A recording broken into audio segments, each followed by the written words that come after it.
Ya se empezó a grabar. Entonces, muy buenos días para todos, todas, todes. Estamos aquí en un programa que hemos denominado Conversaciones de PAP, un espacio académico donde nos llama al debate académico y a entablar aquí una conversación en torno a un fenómeno que ha sido y que ha estado inmerso dentro de la administración pública colombiana, que ha estado inmerso dentro de toda la sociedad, el conocimiento de toda la sociedad, y este es el fenómeno de la corrupción. Entonces, para ello contamos con un panel de personas que el día de hoy vamos a estar hablando de este tema tan importante para la sociedad, para la administración, para la política y demás. Tenemos a Cristian Polo. Cristian, no sé si te gustaría contarnos más de ti. Hola, muy buenos días. Pues soy estudiante de Sociología en la Universidad Nacional de último semestre. También estudié 4 años de Derecho en la Universidad Libre y trabajo en la Dirección de Inspección y Vigilancia del Ministerio del Trabajo.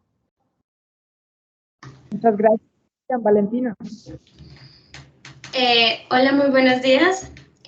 Mi nombre es Valentina.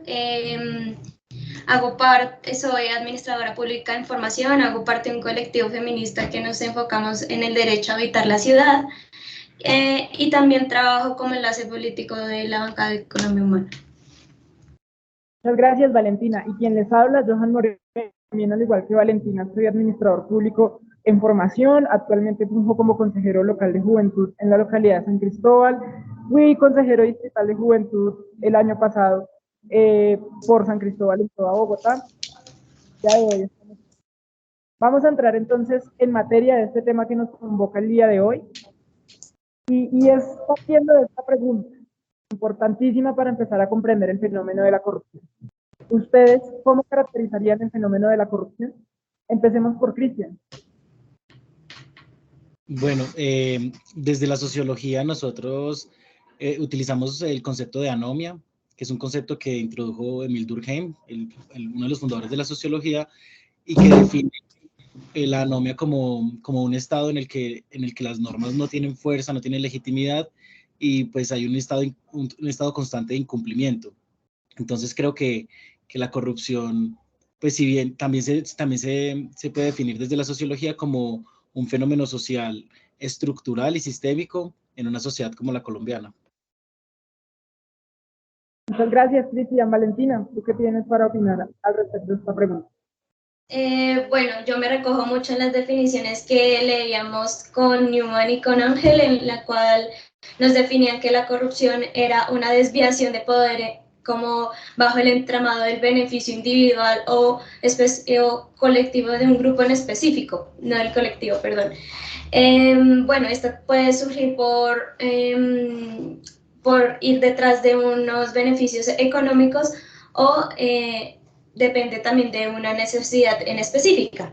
También como que quería retomar la cuestión de una serie de definiciones de corrupción que ahí nos hablaban sobre unas vertientes, que es corrupción, captura y reconfiguración de corrupción, de reconfiguración captada del Estado, que estas las definían como corrupción blanca, negra y gris, ¿no?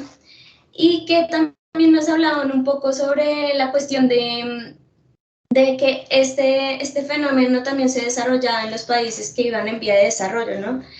Pero en Colombia hacen una especificidad y dicen que la corrupción tiene varias expresiones como el soborno, el nepotismo o la malversación de fondos. Muchas gracias, Valentina. Bueno, yo creo que hay una conclusión importante que desde el sector académico podemos sacar, y es que este concepto es un concepto muy polisémico. El profesor Jesús Molina nos decía que depende de dónde nos paremos, depende cómo vamos a nosotros a atacar a la corrupción, cómo la vamos a ver, cómo la vamos a diagnosticar, y pues asimismo cómo vamos a hacer estrategias para poder atacar. Yo creo que es clave de Newman y Ángel tener muy presente el tema de la reconfiguración cooptada del Estado y la cooptación del Estado como dos formas de corrupción importantes que vamos a tratar a lo largo de esta conversación. Para concluir, yo creo que podemos definir a la corrupción como justamente esa desviación de la confianza, del poder que se me ha otorgado, con fines particulares, y que no solo involucra al sector público, sino que involucra a todas las esferas de la sociedad, la esfera pública, la esfera privada. Polo nos hablaba pues del concepto de anomia, que es un concepto donde podemos ver cómo la familia y cómo otras instituciones de la sociedad también se ven actos de corrupción. Entonces esa desviación de las confianzas y de los poderes que nos han otorgado puede ser una definición de corrupción que nos va a permitir tratarla de manera integral para poder atacarla y poder luchar contra ella. Entonces, en materia de esto, pues hay unos factores que generan que la corrupción se dé en Colombia y que genera que la corrupción sea del nivel que tenemos en Colombia. ¿Ustedes cuáles creen que son esas condiciones que favorecen la corrupción acá en Colombia? Empecemos por Valentina. Bueno, yo creo que tomando un poco de lo que nos habla Pizarro y en el libro de Mecanismos Anticorrupción, hay como unos puntos en común y es la cuestión de las sanciones, ¿no? Que hay una serie de afinidad a la impunidad, en serio, a las sanciones que se le es como impuesta a una serie de servidores públicos. También dicen que la corrupción es algo que como que simplemente es algo aplicado específicamente a unas personas en específica, ¿sí? En vez de tener como una realidad un poco más neutra. También quiero hablar sobre las limitaciones de las sanciones de la acción de la fuerza pública y como la debilidad del Consejo Nacional Electoral y la Comisión de Concesiones, que siempre se queda corta en la cuestión de hacer un proceso investigativo en cuanto a sus alianzas políticas, y también en la cuestión de dónde vienen sus fondos, ¿no? Y que todo en realidad sigue siendo como una corrupción controlada, ¿no? También como quiero hacer énfasis como en la privatización del uso de la violencia, digamos que están bajo dos artículos. Uno de ellos es el artículo 25, que hace que se prolongue un poco más también en la corrupción y también de paso el conflicto en Colombia. Y ya. Gracias, Valentina. Cristian, ¿qué visión tienes? Bueno, pues, por un lado, digamos, desde la óptica sociológica se puede entender que la corrupción en Colombia se basa en todo un sistema cultural, en todo un sistema idiosincrático de una sociedad que tiene como una doble moral muy, muy explícita, que se ve explícita en frases como por ejemplo, hay que ser avispado, el tema de la malicia indígena. Entonces es una sociedad que legitima y por un lado critica, pero por otro lado legitima un montón de acciones que no necesariamente están relacionadas con el fisco público, pero que a la larga pues permiten eso. Y por otro lado, pues hablamos de un Estado que tiene unas normas que tampoco tienen mucha legitimidad, pero también son construidas a partir de personas que están interesadas en que puedan haber vacíos legales, en que aparte de un sistema judicial que no es muy perseguidor, que no es muy, muy formal y permite mucha impunidad al respecto. Sí, muchas gracias, Cristian. Recogiendo las visiones que ustedes dos han manifestado, yo leía alguna vez de Jorge Enrique Robledo, nos decía, la corrupción que tenemos en Colombia es una corrupción de manzanas podridas, es una corrupción de ovejas negras, o es un sistema de corrupción. Y Jorge Enrique Robledo nos decía, es un sistema de corrupción. Las visiones de Newman, que Valentina al principio, como dando esa definición de corrupción. Ellas nos decían dos características para que se diera la corrupción. Una de esas características es el factor sociocultural y sociopolítico, y de la debilidad del Estado. Tenemos un Estado débil que permite que se genere una cultura de no cumplimiento de las leyes, que permite que se genere ese fenómeno que nos mencionaba polo al principio de anomia, de deslegitimar la autoridad, de deslegitimar, de no creer. Tenemos el otro factor que es el clientelismo. Clientelismo, como esas transacciones, ¿sí? Ya vamos a hablar más adelante de ello. Y aparte, la segunda condición, que es un fenómeno institucional. Entonces, el Estado, en su diseño institucional, tiene la cooptación tiene el monopolio de la contratación estatal. Tiene, adicionalmente, hay un abuso de la discrecionalidad del funcionario y tenemos un sistema judicial que no está creado para combatir la corrupción, lo que lo hace, lo que genera que esta se pueda dar. Adicionalmente, pues el profesor Jesús Molina identifica otros factores que voy a mencionar aquí. Falencias en los procesos de gestión, dicen falencias en los procesos de gestión dentro de la administración pública. Dentro de la arquitectura institucional del Estado hay un sistema de pesos y contrapesos donde no está muy clara la independencia de las diferentes instituciones que conforman el Estado y pues donde hay una debilidad en la justicia. Yo creo que esa es una conclusión también importante que todos los autores recogen, y es que hay una debilidad en la justicia y que por tanto la corrupción no se sanciona, no se castiga y demás. Entonces, vamos a la materia que yo les mencionaba, es una parte importante que tenemos que tener en cuenta al momento de hablar de corrupción. Entonces, ¿ustedes cómo conceptualizan el clientelismo y cómo lo relacionarían con la corrupción? Valentina. Bueno, la corrupción siempre la han definido, y espero que en un futuro no, como una ciencia abstracta de unas relaciones asimétricas en la cual va configurada y afecta al gobierno, a la cultura, a la política e incluso a la democracia, ¿no? Este clientelismo va bajo los entramados de la lealtad y la interdependencia del uno con el otro, ¿no? La frase del don me colabora, o en las buenas y en las malas estamos. Pero también quiero decir, y lo decía Francisco Gutiérrez, que el clientelismo no es utilitario, ¿sí? Y tampoco es menos altruista. Pero también que el clientelismo tiene unos límites, o sea, es algo que actúa, pero que en sí tiene unos límites. Si no tuviera límites, simplemente sería una repartición de bienes del Estado y ya. También quiero decir que como que el clientelismo sigue siendo un fenómeno por su constante transformación en la medida de la coyuntura que va avanzando pues la política.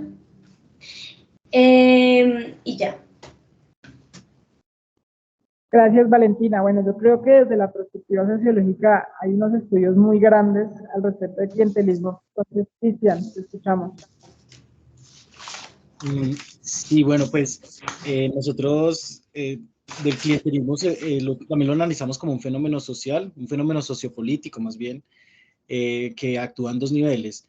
Entonces, por un lado, permite congregar a un montón de instituciones que nosotros llamamos instituciones, que es la familia, los amigos, este tipo de instituciones sociales, permite confluirlas y permite generar unas posibilidades de perpetuarse en el poder y mantener un status quo, pero por otro lado también es un proceso sociopolítico que excluye, y excluye a una gran parte de la sociedad en el sentido en que limita las posibilidades de tener una sociedad que sea crítica, con una democracia viva, con una democracia que tenga las posibilidades de generar veeduría, de mantener una constante vigilancia sobre los recursos, de participar políticamente de forma crítica dentro de la sociedad democrática. Entonces, también al final de todo esto nos limita las posibilidades de tener una democracia como la palabra debería ser.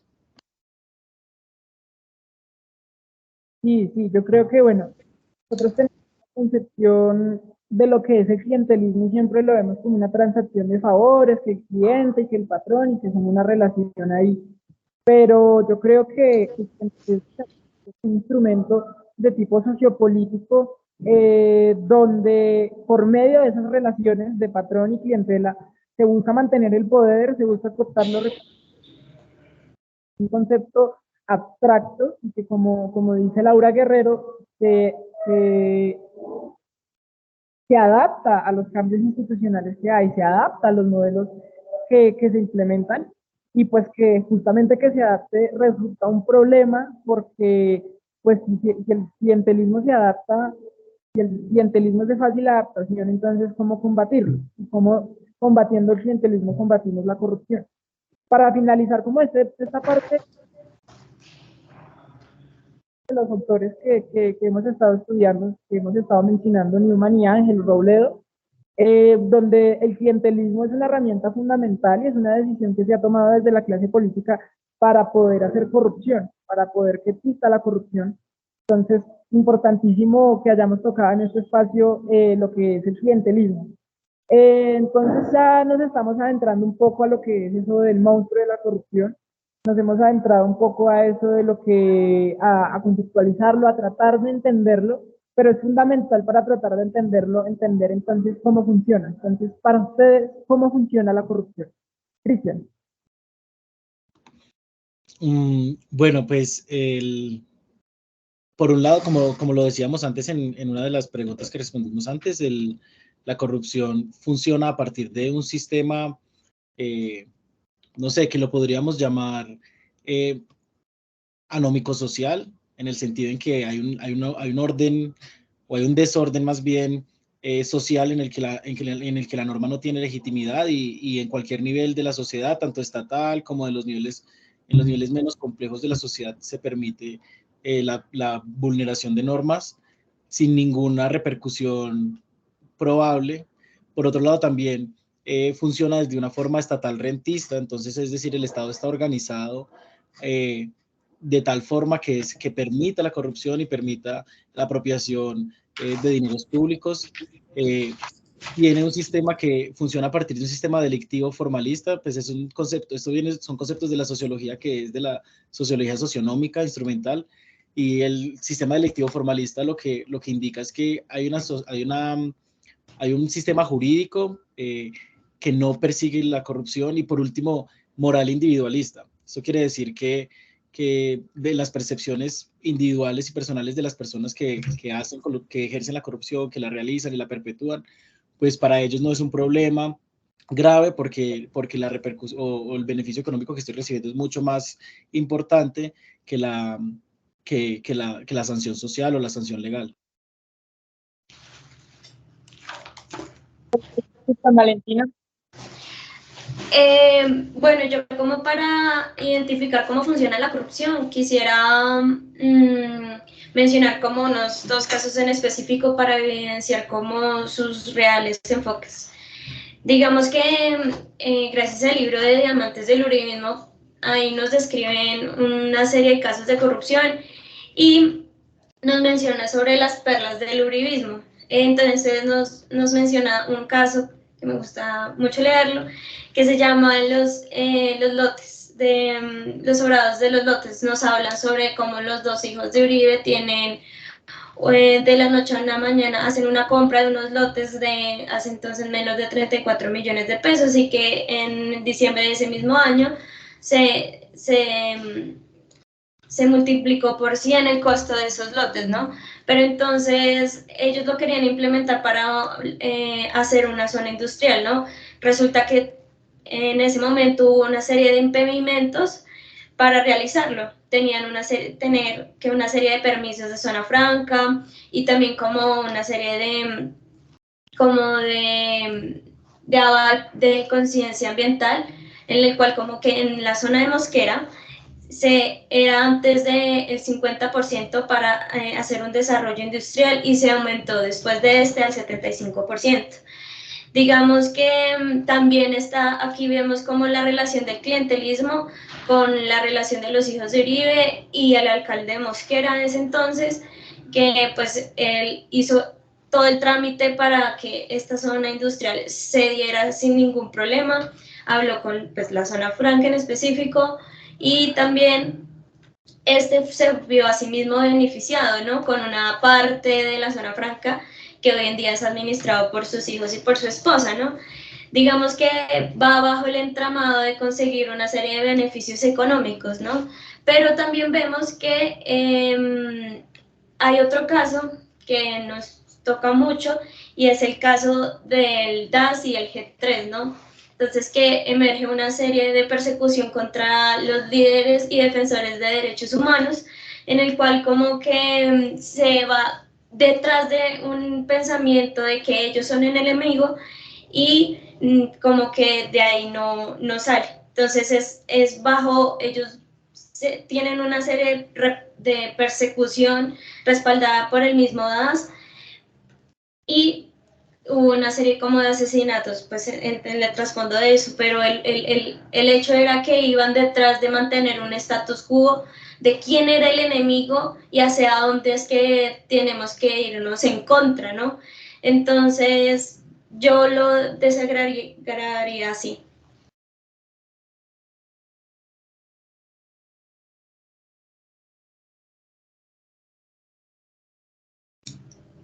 Johan. Profe, me esperas un momento a ver si Johan le devuelve la conexión. Aquí estamos, aquí seguimos. No sé si ya acabaste tu intervención, Valentina, para darle paso a Cristian. Entonces, Cristian, te escuchamos. No, yo acabé de dar la respuesta sobre cómo funciona la corrupción. Sí, no.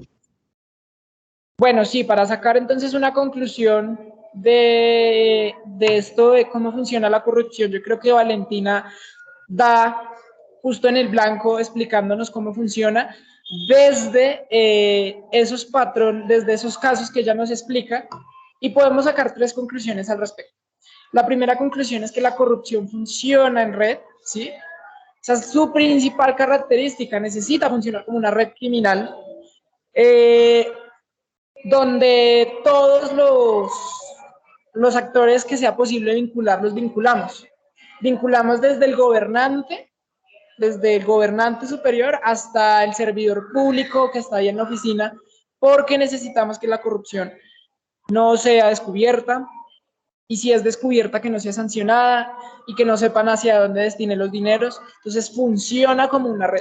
Y otra de las características que podemos sacar es que tenemos el sesgo de que la corrupción solo funciona en el sector público, cuando la corrupción es una amalgama de diferentes sectores que están aquí vinculados. Yo creo que el caso de Brecht y diversos casos, así como el caso de Reficar, también nos pueden ejemplificar cómo el sector público se alía también con sectores y con actores públicos y privados para poder lograr que esa red de corrupción funcione. Entonces, esas 2 características son muy importantes para entender cómo funciona la corrupción, y yo creo que Valentina vio ahí en el blanco explicándola con esos casos que nos mencionaba. En el año 2017, el Contralor General de la República del entonces, no recuerdo el nombre, pero pues la Contraloría General de la República ha sido la única institución del Estado que se ha atrevido a dar una cifra de cuánto nos quita la corrupción. Ustedes podrán entender que la corrupción es un fenómeno difícil de medir, y nos dijo la cifra de 50 billones de pesos. Con esos 50 billones de pesos es el doble de la reforma tributaria de Gustavo Petro, es el doble de la reforma tributaria de Iván Duque en el 2021, por la cual se produjo el estallido social, y nos alcanzaría hasta para construir 4 líneas del metro de Bogotá. Dentro de la ciudadanía tenemos la visión de que el dinero es lo único que nos quita la corrupción. ¿Ustedes creen que eso es cierto? ¿El dinero es lo único que nos quita la corrupción? Cristian. Bueno, como lo expresé antes también, evidentemente no solamente es fisco público, no solamente son recursos públicos lo que nos quita la corrupción, sino que la corrupción se perpetúa a partir de un sistema que degrada moralmente a la sociedad, pero aparte también produce un montón de repercusiones en términos de violencia, de posibilidades de acceso a mejoramiento de calidad de vida para las personas. Entonces no son solo los recursos públicos, sino que el sistema se perpetúa a partir de un montón de estructuras que permiten su perpetuación. Entonces considero que no solamente nos quita dinero. Muchas gracias, Cristian. Valentina. Bueno, yo quisiera hablar de que no solo nos quita como, no tiene repercusiones solo como en el factor económico, sino que nos quita más allá, ¿sí? Entonces, leyendo un poco sobre las 14 expresiones de violencia política, identifico 3 en las cuales como que se emplea y se despliega también actos como de corrupción, ¿sí? Se ve como acá evidenciados como los asesinatos selectivos, como las desapariciones forzadas y como el secuestro y la toma de rehenes. Yo quiero hablar específicamente de las desapariciones forzadas, que creo que dentro incluso de las 14 expresiones de violencia política es la más grave, ya que es como un mecanismo para aumentar el poder y la violencia por medio del miedo, ¿sí? La cuestión de las repercusiones sociales que tienen las desapariciones forzadas, genera una serie de víctimas y un despliegue de víctimas que se hace cada vez potenciando cada vez más, ¿sí? Porque no solo le afecta a uno, sino afecta a toda la familia bajo el entramado de dónde está vivo, está muerto, en dónde está, qué le hicieron, ¿sí? Es un acto que en sí invisibiliza el crimen, ¿sí? Para reducir esta cuestión de la opinión pública, ¿sí? Entonces yo creo que por eso mismo no solo nos afecta en lo económico, sino que también es una expresión de que dentro de la corrupción se despliega la violencia.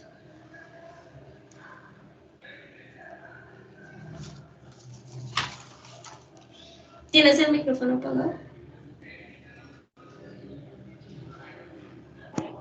Importantísimo eso que mencionas, Valentina, de cómo la corrupción se convierte entonces también en un factor que genera violencia, como también vemos que actores armados entran dentro de esta red que nosotros mencionábamos.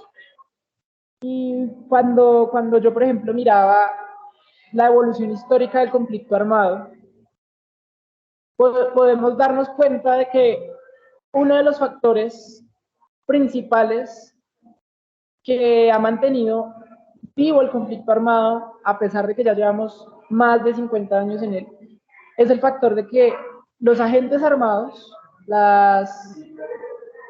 los agentes armados deciden mezclar armas y urnas, con agentes políticos. Y al mezclar armas y urnas con agentes políticos, entonces nos damos cuenta de que el conflicto se crea y se mantiene. Y cómo al mezclar armas y urnas generamos corrupción, indudablemente. Clientelismo, corrupción y demás. Valentina mencionaba 3 modalidades de violencia supremamente importantes que buscaban, entre otras cosas, invisibilizar la opinión pública. Ahí también yo creo que entraría la extorsión, el despojo y la amenaza, que también fueron importantes herramientas utilizadas por corruptos y actores armados para callar en cierto modo su actuar delictivo. Importante que en este punto hemos olvidado mencionar también que es importante, y es que en esta cuestión de la corrupción, pues nos encontramos como todo lo corrupto no es ilegal, y no todo lo ilegal es corrupto. Una cuestión que tenemos que tener ahí también muy importante para tener en cuenta en la discusión que nos convoca el día de hoy. Partiendo de estas 2 últimas intervenciones y de lo que nos trae Valentina a colación, a mí me gustaría preguntarles entonces, ¿cómo la corrupción genera violencia? Más allá de lo que nos alcanzó a mencionar Valentina. Entonces, Cristian.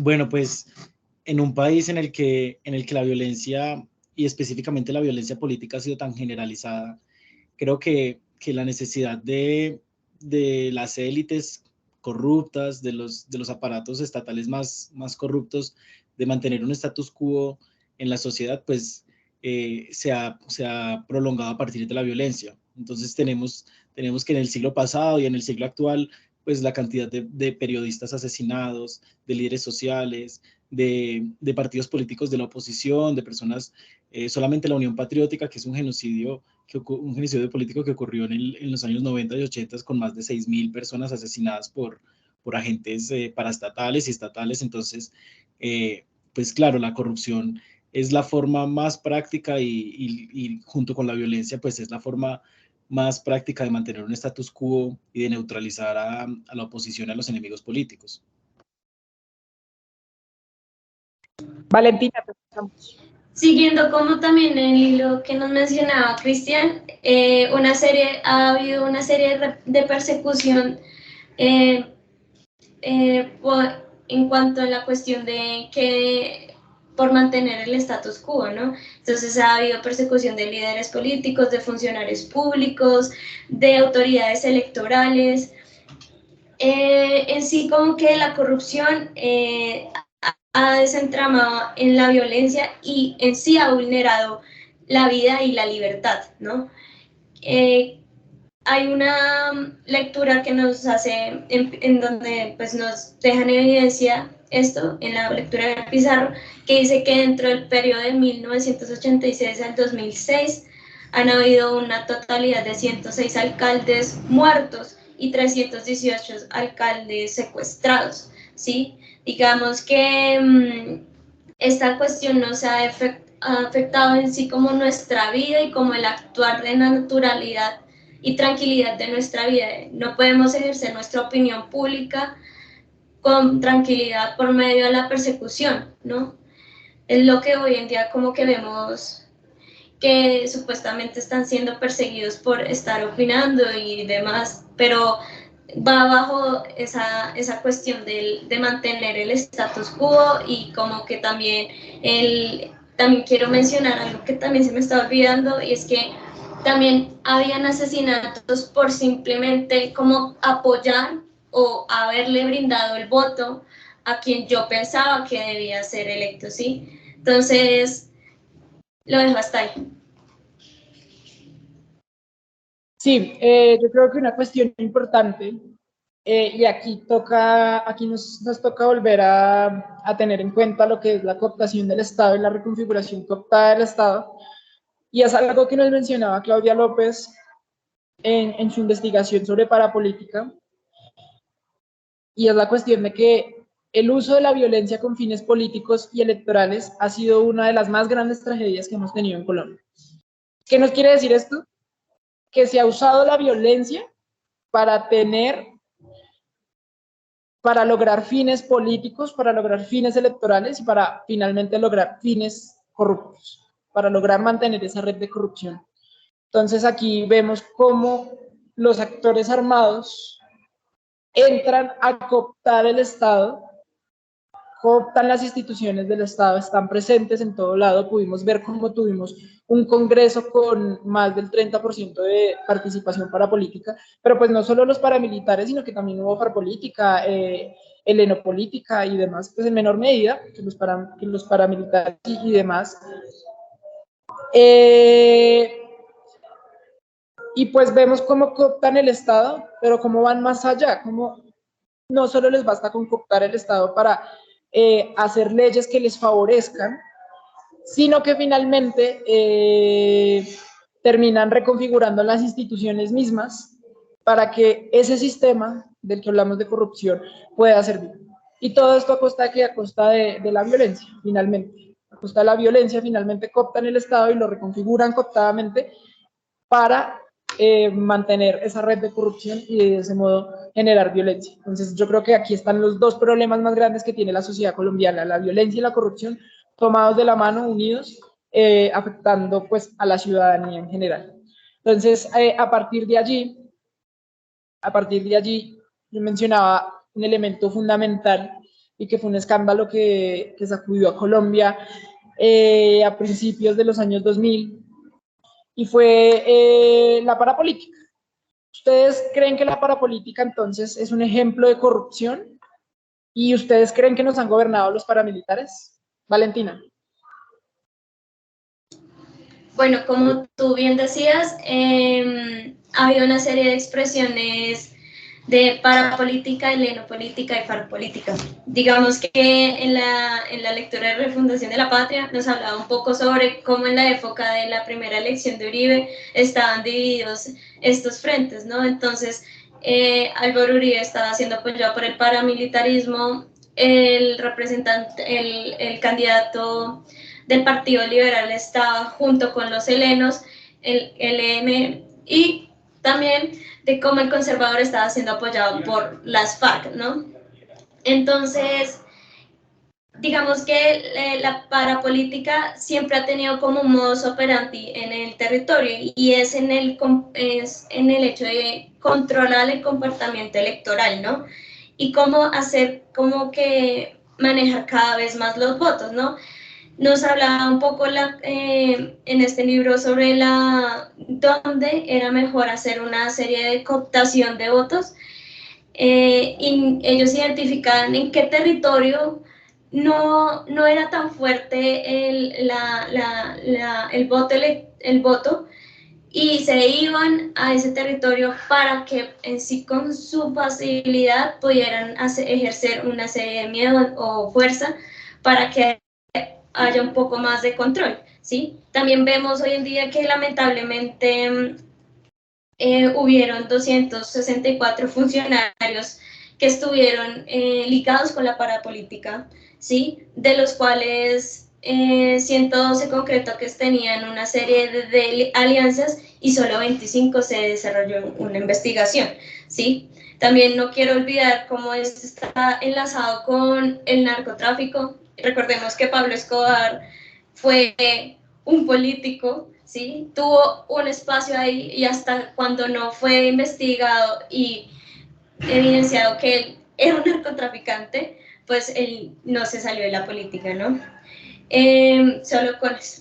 También quiero decir que creo yo que la economía ha sido en realidad muy afectada por la parapolítica, ¿no? Y creo que la evidencia más clara de cómo nos ha afectado, que sí nos ha gobernado la parapolítica, sí nos ha gobernado, tanto que a hoy el 40% de la economía, el 70% se desarrolla de manera ilícita, es una economía ilegal, ¿sí? Entonces yo creo que no hay mejor como de resultados que evidenciar en eso, ¿sí? En cómo nos afecta económicamente y cómo se desarrolla económicamente hoy en día el país. Ya. Muchas gracias, Cristian. Sí, yo secundo esto último que dice Valentina, en el sentido en que la relación entre el paramilitarismo y no solamente las finanzas públicas, sino también con los sectores privados, empresas multinacionales, grandes empresas, latifundios, grandes sembrados de monocultivos, pues han perpetuado y perpetúan formas de exclusión política, de eliminación política del enemigo, y permiten el mantenimiento de un status quo para élites económicas en beneficio de sectores políticos, sectores sociales y sectores económicos que están inmersos en la corrupción, y que es el paramilitarismo el que permite esa articulación entre todos esos sectores. Entonces, para mí sí, el paramilitarismo es uno de los efectos y uno de los fenómenos más importantes de la corrupción.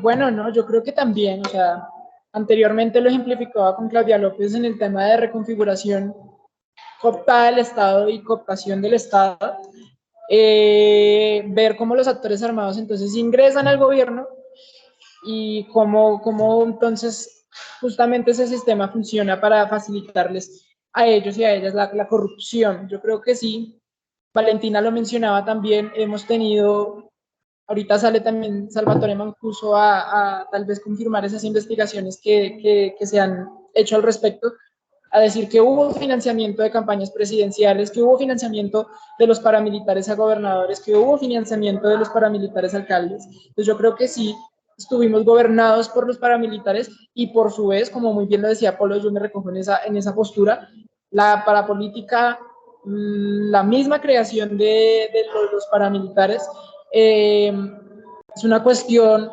que se da justamente por ese sistema que nosotros tenemos donde se permite la corrupción. Importantísimo tener en cuenta que nosotros no tenemos que ver a los paramilitares únicamente como esas personas con uniforme y con fusil y que están por allá en el monte y que están por allá, sino que son personas que están de todas las formas, de todos los colores, de todos los sabores y que cooptaron también la política para poder hacerse con sus objetivos. Un exministro dijo la siguiente frase y fue la siguiente. Dijo, he conocido el monstruo de la corrupción por dentro. Y yo creo que el ejercicio que hemos hecho hoy ha sido ese. Intentar conocer ese monstruo de la corrupción por dentro, intentar conocer cómo funciona e intentar exponer esto ante la ciudadanía, que es importante que lo conozca, desde una visión, desde la sociología y también desde una visión de la administración pública. Entonces, a partir de allí, me gustaría preguntarles entonces a ustedes, ¿cómo combatir la corrupción? Entonces, Cristian, no sé si nos quieras contar tu punto de vista al respecto. Bueno, pues es un fenómeno demasiado complejo y ya lo había manifestado antes, creo que la corrupción no puede eliminarse, pero eso no quiere decir que no se pueda combatir. Entonces creo que Turbay Ayala, un expresidente que tenemos, utilizaba la frase llevar la corrupción a sus justos límites. Y quizás yo no estoy de acuerdo con las políticas de Turbay Ayala, pero sí creo que es una frase muy realista porque la corrupción no puede eliminarse. Y lo que hay que hacer entonces es desde dos elementos. Por un lado, formar a la sociedad para que tenga las herramientas para combatir la corrupción, que conozca cuáles son las herramientas con las que se le puede hacer frente a la corrupción, que conozca para qué sirve un derecho de petición, una acción popular, qué es una veeduría ciudadana, etcétera. Y por otro lado también exigirle y eso permite también, la formación de la sociedad permite crear una ciudadanía crítica que sea capaz de enfrentarse al Estado y sea capaz de exigir respuestas contundentes a la justicia en términos de impunidad y esto. Entonces considero y lo primordial, siento que es poder separar la corrupción de lo electoral. Entonces, haciendo esa separación, pues se permite que la ciudadanía pueda elegir políticos que le representen de forma verdadera, que busquen los intereses de la ciudadanía y no sus intereses privados. Entonces creo que eso es importante. Valentina. Sí, yo creo que yendo también muy en hilo con lo que dice Polo, siento que creo que hay que poner a trabajar la unidad de planeación y la comisión para de regulación integral, ¿no? También siento que debe haber una obtención obligatoria de pliegos estandarizados para regular estrictamente los procesos de contratación. También me recojo mucho en la propuesta que nos daba en la lectura de mecanismos anticorrupción. El hecho de regular estrictamente los procesos de adición y renovación también de contratos. Creo vital la cuestión de repensarse esta cuestión de financiación de campañas. Y yendo como muy en complementación la cuestión de la ética, ¿no? Yo creo que tenemos que hacer unas campañas pedagógicas y moralistas con plena autoridad para que también haya una serie como de repensarse la cuestión de cómo es que nosotros podemos ejercer nuevas dinámicas de hacer la política, ¿sí? Nuevas maneras. También creo en la cuestión de cómo nosotros tenemos que, como administradores públicos, repensarnos un poco en los procesos y cómo podemos hacerlos un poco más transparentes, ¿no? También como promoviendo la mayor participación ciudadana posible. Yo creo que me recogen esas. Sí, bueno, yo creo que justamente tratando de recoger también las intervenciones que ustedes han mencionado y las estrategias que han mencionado, es importante entonces aquí mencionar algo que nos propone el profesor Jesús Molina. En el texto La SAR le proponía al país y son 7 estrategias anticorrupción tratando de recoger todas estas visiones que se tienen al respecto de la misma. La primera, pues es indudablemente una reforma a las campañas y su financiación, como muy bien ustedes dos ya lo decían. Importante cambiar ese papel que juega el Consejo Nacional Electoral, como Valentina lo decía citando a Newman y Ángel al principio. Importante mirar también la función de la registraduría, como puede ser una entidad donde tenga a cargo la identidad de las personas, pero también sea la que organiza las elecciones. Es un tema de reforma política que ya también ha entrado en el debate nacional, y que la financiación de las campañas debe ser pública, privada, mixta, también es otro debate que ha entrado ahí. Se propone obviamente una financiación pública de las campañas con el fin de poder tener mayor control y con el fin de poner topes también a las campañas políticas. Segundo, tiene que haber una reforma a la vinculación del personal de la administración pública. Como ya podíamos ver, entonces el Estado tiene el monopolio de la contratación, tiene, bueno, diferentes cosas, tiene el abuso de la discrecionalidad del funcionario, y es aquí donde nosotros tenemos que entrar entonces a mirar cómo se está vinculando el personal de la administración pública. Y podemos ver que existen más de 19.000 cargos de libre nombramiento y remoción en todo el país, y que son cargos que sirven justamente para alimentar esa red de corrupción. Entonces tenemos que crear un sistema mixto donde se pueda tener, donde el mérito siempre prevalezca, pero donde también podamos tener ciertos cargos que se generen por libre nombramiento y remoción, y también en el tema de las órdenes de prestación de servicios, donde podamos tener órdenes de prestación de servicios, donde tú puedas estar vinculado a una entidad pública por orden de prestación de servicios, siempre y cuando prime el mérito en tu nombramiento, en tu orden de prestación de servicios. Tercero, tiene que haber reforma la ley de contratación. Esta es una ley que no cobija a todas las entidades de la nación. Es una ley que cobija casi a la mitad, y esto yo creo que se ejemplifica mucho en el SECOP 1 y en el SECOP 2. Hay municipios que utilizan SECOP 1, hay municipios que utilizan ya el SECOP 2, y eso tiene que ver también entonces cómo se permite que desde la contratación, con el monopolio de la contratación que tiene el Estado, se haga la corrupción. Cuarto, tiene que haber una institucionalidad de justicia especial para la lucha contra la corrupción. Entonces se propone la creación de varios organismos, entre ellos una unidad de investigación especial para la corrupción.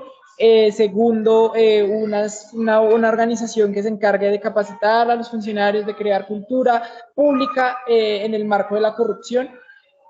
Quinto, tiene que haber una reforma a los órganos de control, indudablemente a cómo se eligen los órganos de control, y es que hoy esos órganos de control tienen un sesgo político porque los escoge el Congreso de la República, y muchas veces los intereses políticos están por encima del interés común.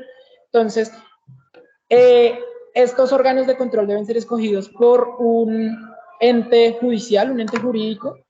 Entonces, en el caso del fiscal general de la Nación, que lo escoja el Consejo de Estado; en el caso de la Procuraduría General de la Nación, que lo escoja la Corte Constitucional por su talante en la defensa de los derechos humanos; y en el caso de la Contraloría General de la República, en el caso de la Contraloría General de la República, es el Consejo de Estado; y en el caso del fiscal general de la Nación, por su naturaleza penal, debe ser la Corte Suprema de Justicia la que debe elegirlo, siempre y cuando la terna para elegirlo salga de un concurso meritorio realizado por las mejores universidades del país. Ese es un debate en el que entraremos después, cuáles son las mejores universidades del país, donde la terna esté conformada por las 3 primeras personas con 3 mejores puntajes. Entonces, y también pues indudablemente la corrupción es un fenómeno que atañe a todas las esferas de la sociedad, y necesitamos se instaure obligatoriamente una cátedra de ética pública y de ética de lo público a los funcionarios públicos para que puedan ejercer sus cargos, pero también pues los medios de comunicación son importantes para justamente crear esa ciudadanía en torno a la ética de lo público. También tenemos que pensarnos un poco el papel de las élites y cómo le están cumpliendo a sus compromisos con la corrupción, si realmente sí están inyectando el presupuesto que es necesario para combatirla, o si realmente no les conviene a ellas luchar contra la corrupción. Y con este último punto, hacer la reflexión final de este espacio, porque se nos está acabando el tiempo, y es la cuestión de preguntar entonces si nos metemos en esta lucha contra la corrupción, o si ustedes identifican si en Colombia sí se ha luchado contra la corrupción, o ha sido más bien es una pantalla de que estamos luchando contra la corrupción, pero no se está luchando contra ella profundamente. Entonces nos metemos en esta lucha contra la corrupción. Es posible que se pueda dar. En Colombia hemos luchado contra la corrupción. Esta reflexión final ya para ir cerrando con el espacio. Entonces, Valentina, tienes la palabra. Yo me recojo mucho como en la lucha en contra de la corrupción. Yo creo que nosotros tenemos que tomar una postura altamente radical en cuanto a esta lucha. Creo que si no es radical no se va a lograr. Creo que tenemos que perseverar mucho en esta. Yo creo que desde la administración pública podemos implementar unas herramientas específicas que puedan ser efectivas en cuanto a la supervisión y control y manejo mejor de todos estos recursos que son para la ciudadanía. Digamos que nosotros como administradores públicos, nuestro ideal es como enfocarnos en la ciudadanía y en su bienestar, ¿no? Entonces yo creo que la lucha tiene que hacerse, sí, ser radical, y también creo que tiene que ir como en complementariedad con la cuestión de todos los mecanismos que se están proponiendo anteriormente, que creo que son muy buenas herramientas. Ya. Gracias, Jan, tu reflexión. Yo pienso que sí ha habido un avance en la lucha contra la corrupción. Creo que los sistemas de transparencia, el SECOP, el SIGEP, estos sistemas permiten un mayor control de los recursos públicos. Creo que tenemos políticos y políticas que han dedicado su vida a la lucha contra la corrupción, y a raíz de eso, pues, han puesto en peligro su vida. Muchos de ellos también han sido asesinados. Entonces creo que sí han habido avances. Tenemos también sentencias bien importantes de la Corte Suprema de Justicia, del Consejo de Estado, de la Corte Constitucional. Sin embargo, pues la corrupción es una estructura que está innovando todo el tiempo, busca alternativas y permanentemente está tratando de perpetuarse. Entonces creo que a veces puede no verse el avance, pero sí creo que ha habido un avance y sí es necesario mantener una lucha constante contra la corrupción. Sí, muchas gracias, Cristian. Yo creo que esta es una bandera que desde la administración pública, desde la sociología, desde la ciencia política, desde todas las ramas que sea posible, tenemos que abordar. Es importante la construcción de una ciudadanía consciente al respecto del tema de la corrupción, a pesar de que, como Cristian mencionaba, han habido avances. Yo considero desde mi punto de vista que no han sido los avances lo suficientemente fuertes, y necesitamos, como decía Valentina, ser contundentes al respecto, y creo que es lo que nos... Johan, lo esperamos un momentico y si no vuelve, pues ya cerramos el espacio. Solo por esta vez. Solo quiere una red a este acá del colegio. Una red de aquí del colegio. Pues es que, pues si lo va a pagar, no es que se quede sin internet. ¿El almacén? Johan, te estamos escuchando todo.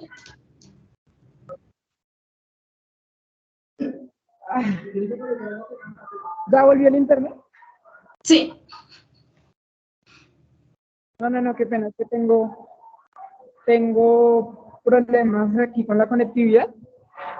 Dale, amor. Entonces, para cerrar el espacio, entonces, esperamos que estas reflexiones que hayamos podido abordar acerca del tema de la corrupción, pues sean del interés de la ciudadanía, de ustedes que nos van a ver. Esperamos que logren tener, pues, diferentes dudas que surjan al respecto de este tema. Y no, pues nada, les leemos en los comentarios a ustedes cómo caracterizarían la corrupción, cómo caracterizarían...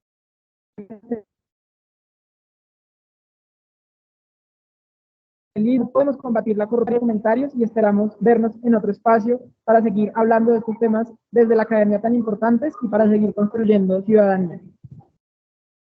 Y con esto cerraríamos el espacio. Muchas gracias a todas, todos y todas. Gracias, Cristian, por asistir. Muchas gracias a todos. Cristian, Valentina y Johan, muchas gracias. Entonces, quedamos así. Dale, muchas gracias, profe. Vale, gracias, profesor. Hasta luego. Gracias, profe. Gracias, Cristian. Gracias, Valen.